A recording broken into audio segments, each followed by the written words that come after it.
Saint-Seiya a marqué l'histoire des shonen par ses concepts avant-gardistes et son mélange unique de mythologie, d'action et de camaraderie, mais un aspect révolutionnaire souvent sous-estimé de cette série est la place des femmes dans cet univers dominé par des hommes. En 1986, lorsque Saint-Seiya est diffusé pour la première fois, la représentation des personnages féminins dans les shonen est encore très limitée. Les femmes sont souvent cantonnées à des rôles secondaires, d'assistantes ou de figures entre guillemets à protéger.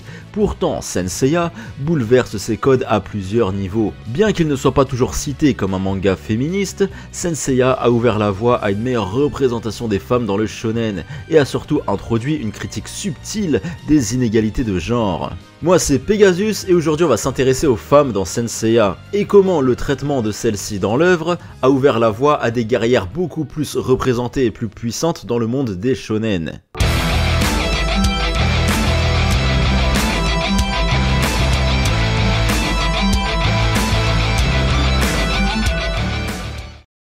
D'abord, il est impossible de parler des femmes dans Saint-Seiya sans évoquer Saori Kido, réincarnation de Athéna. Elle n'est pas une simple princesse en détresse, certes elle est souvent capturée ou mise en danger, mais son rôle va bien au-delà de ça. C'est une guide spirituelle et une leader qui inspire les chevaliers. Elle porte le poids du destin de la terre sur ses épaules, et sa sagesse, son courage et sa compassion sont des piliers fondamentaux du manga. Dans un contexte où les figures féminines de pouvoir étaient rares dans les shonen, Saori incarne une autorité morale et divine, ce qui était vraiment une rupture audacieuse à l'époque. Elle n'est pas une combattante au sens traditionnel, mais elle possède une force d'âme qui transcende la simple puissance physique. On peut d'ailleurs interpréter son rôle comme une forme de critique implicite des standards masculins de la force dans les shonen de l'époque. Elle guide les héros sans jamais céder à la brutalité, incarnant une forme de puissance plus douce mais tout autant déterminante. L'évolution de son personnage tout au long des époques et des différentes séries Saint-Seiya est également révélatrice de l'évolution du rôle des femmes dans les shonen. Dans la série originale, Saori ressemble souvent entre guillemets à une princesse Disney en détresse, capturée par ses ennemis et sauvée par les chevaliers de bronze. Ce schéma, bien que courant à l'époque, donnait déjà une profondeur morale à son personnage car elle représentait une figure spirituelle et de soutien plutôt qu'une simple demoiselle à secourir. Cependant, les séries suivantes montrent une transformation progressive de Athéna. Dans Saint-Seiya The Lost Canvas, elle est plus active et présente sur le champ de bataille. Sacha, la réincarnation de Athéna dans cette version, n'hésite pas à s'impliquer directement dans le combat contre Hadès. Elle n'est plus seulement une figure divine distante, mais une alliée concrète et visible pour ses chevaliers. Cette évolution reflète aussi une époque où les héroïnes des shonen commencent à se battre aux côtés des héros masculins, à l'image de personnages comme Erza dans Fairy Tail, Sakura dans Naruto, Rukia dans Bleach, et j'en passe. Dans Saint-Seiya Omega, Athéna prend une autre tournure. Saori continue de jouer son rôle de guide, mais on la voit plus impliquée émotionnellement et stratégiquement. Elle n'est plus simplement celle que les chevaliers doivent protéger, elle devient une figure centrale dans la résistance face à ses ennemis. Le film en 3D Saint-Seiya Legend of Sanctuary modernise encore plus le rôle de Athéna. Elle y prend une part active au combat, brisant définitivement son image de figure intouchable. Puisque, au lieu d'attendre en bas des 12 maisons du Zodiaque avec une flèche dans le boobs, là elle gravit ses maisons avec nos chevaliers de bronze. Ce changement radical est en phase avec la modernisation des héroïnes dans les animés plus récents, où les femmes ne sont plus réduites au rôle de spectatrices. Ce glissement reflète le fait que les héroïnes fortes, capables de se battre au même niveau que les héros masculins, sont devenues la norme. Une œuvre qui pousse encore plus cette représentation féminine est Saint-Seiya Sentia Show. Ce spin-off prend le parti audacieux de mettre en avant une équipe entièrement composée de femmes chevaliers, les Sentia, qui protègent Athéna contre une nouvelle menace incarnée par la déesse Eris.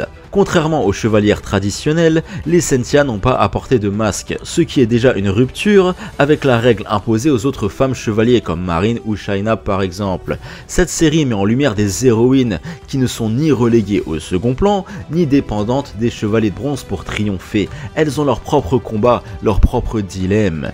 Sentia Show est une véritable lettre d'amour à l'univers de Saint Seiya, tout en modernisant ses codes pour refléter une époque où les femmes prennent une place plus active dans les récits shonen. Si l'on compare Saint Seiya à d'autres légendes de la même époque, la différence est frappante. Saint Seiya a osé attribuer aux femmes des rôles clés non seulement dans le développement émotionnel des héros, mais aussi dans la stratégie et le leadership. Et surtout, dans Saint Seiya, nous avons Marine et Shaina, deux guerrières qui remettent en question les normes de genre. Marine est la mentor de Seiya, un rôle traditionnellement réservé à un homme. Son masque symbolise la contrainte imposée aux femmes chevaliers, censées cacher leur féminité pour être reconnues comme égales. Ce concept est à la fois révélateur et critique. Il souligne le sexisme latent dans cet univers tout en offrant aux spectateurs une figure féminine forte et respectée. Marine est sage, courageuse et incarne une figure de grande sœur et formatrice pour Seiya, prouvant qu'une femme peut être un mentor au même titre qu'un homme. Shaina de son côté est introduite comme une antagoniste redoutable, avant de révéler une personnalité plus complexe et tragique. Elle incarne la dualité entre force et vulnérabilité, montrant qu'une femme guerrière peut être bien plus qu'un simple obstacle pour le héros. Elle commence comme une figure de haine, mais elle évolue pour devenir une alliée loyale. Ce développement nuance l'image de la femme guerrière froide et impitoyable. Shaina montre que la force physique n'empêche pas la complexité émotionnelle, ce qui est assez rare dans les shonen de cette époque. Les années 80 sont marquées par une certaine rigidité dans les rôles de genre dans les mangas. Les shonen, destinés principalement à un public masculin de jeunes adolescents, glorifient souvent l'héroïsme masculin et la force brute. Pourtant, Saint Seiya ose donner de l'importance à ses personnages féminins, bien qu'ils restent en minorité numérique, leur impact narratif est crucial. Saori, Marine, Shaina influencent directement l'évolution des protagonistes masculins et jouent un rôle déterminant dans la progression de l'histoire. Ce choix scénaristique donne une certaine modernité à la série bien avant que d'autres œuvres ne s'emparent du sujet de l'égalité des genres. Dans l'univers de Saint Seiya, vous l'avez compris, les femmes chevaliers doivent porter un masque pour entre guillemets effacer leur féminité et être traitées comme des égales aux hommes. Ce concept met en lumière les inégalités de genre et la nécessité pour les femmes d'entre guillemets prouver leur valeur dans un monde masculin. Masami Kurumada avait cette volonté de critiquer certaines normes de la société japonaise en faisant ça, illustrant que les femmes doivent cacher leur identité pour être respectées. C'est vraiment un parallèle fort avec les difficultés des femmes dans le monde réel à être prises au sérieux dans des domaines dominés par les hommes. Enfin, on peut également évoquer d'autres figures féminines moins centrales, mais tout autant marquantes dans la série. Thétis de la Sirène, Hilda de Polaris, Juné du Caméléon, et surtout Pandore, une antagoniste influente durant l'arc Hadès, qui possède une prestance et une aura tragique impressionnante.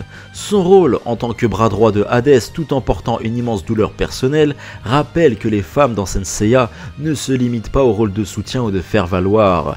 C'est pour ça que j'ai pété un câble quand j'ai vu qu'ils ont fait Shun en meuf dans le remake 3D de la série. Aucun shonen ne respecte autant les femmes que Saint Seiya et ils ont détruit un personnage iconique en faisant ça. Shun était un garçon doux, pacifiste et empathique, tout le contraire du stéréotype masculin des années 80 où les héros étaient souvent brutaux et virils. L'intention des créateurs, d'après eux, était de moderniser la série et d'introduire plus de personnages féminins dans un groupe dominé par les hommes, et ils ont même dit que garder le groupe 100% masculin était dépassé. Le Shun original était déjà une rupture des stéréotypes.